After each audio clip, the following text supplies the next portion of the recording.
Xotin nima qilyapsan? O'zingga ovqat qilaman. Bo'pti, ujin qilib qo'yma. Kechqurun ikkalamiz takkoy restoranga borib ujin qilib kelamiz. Oyijonlar-chi? Ya buni qara, har kun kechqurun o'zi meni miyamni yesang. Xotin qaynota bilan turish qiyin ekan. Xotin bir normal romantika ham qila olmaymiz.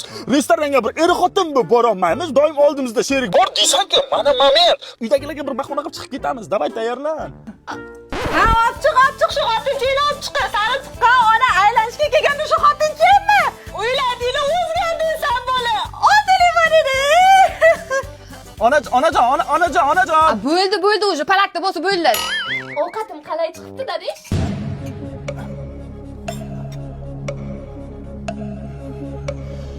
Yaxshi chiqibdi, xotin shirin chiqibdi. Hey, malades. Qancha shirindan ovqatni qilib berganman. Bir marta ham maqtamagan ekansan, a? Lekin xotining bir shildir sho'rva ovqat qilib berganiga shuncha maqtov, a? Tavba qildi, bori o'g'lim uylanding, xafa bo'lmagin, lekin o'zgarding. Voy, meni qadrim qolmabdi bu uyda. Sen ham so'ragan vaqtingni qara. Ona, to'xtang. Onam uxladilarmi? Senga sovg'alar olib keldim.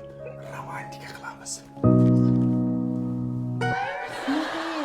Qani xotinchasiga nima olib keldi ekan? Adadish bular nima? Bular Germaniya, Polsha, Rossiyaning haqiqiy shirinlik va pechenyalar. Xotin, mana bu chips bilasanmi? Haqiqiy Germaniyaning chipsi. Buni bitta yesang shunaqa mazza qo'rasan. Piccolo konfetlarni eslaysanmi? Haqiqiy Polshaning konfeti. Mana bu esa haqiqiy Polshaning ta'mini beradigan shokoladlari bular. Buni bor yangiloldim, nabor qilib, setishni, podarishni paketlarga zo'r ketadi sotsang. Mana bu pechenye esa haqiqiy Rossiyaning ta'mini beradigan rossiyskiy pechenye bo'ladi. Bular qayerdan oldingiz? Bularni Streamline distributorlik kompaniyasidan oldim. Hozir ular O'zbekistonga mana shu mahsulotlarni birinchi olib kiradigan distributorlik kompaniya hisoblanadi. Hozir u kompaniya viloyat bo'ylab dilerlarni hamkorlikka taklif qiladi. Mo'maygina daromad qilish mumkin. 80 dan ortiq chet el shirinlik konfetlari bor. Agar sen tanishing bo'lsa, quyidagi raqamlarga telefon qilib, hoziroq bog'lansin. Tushundingmi? Ana endi bitta achchiqna ko'k choydamlar, mana bu Choka Amore. Germaniyaning haqiqiy shokoladdan bitta yeylik.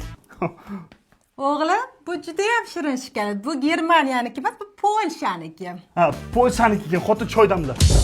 Malades o'g'lim, malades. Shu xotiningga yedirgan, mana shu xotiningga germanskiy shokolad, rossiyskiy shokoladlar bilan to'ydirgan o'g'lim. Onangga bitta qotgan naf kelmagan, xo'pmi? O'sha gap o'g'lim. Uylandinglar, o'zgarding. Yo, ona, unaqa emas. Iltimos, ikki to'rt orasida qoldirmanglar. Onajon.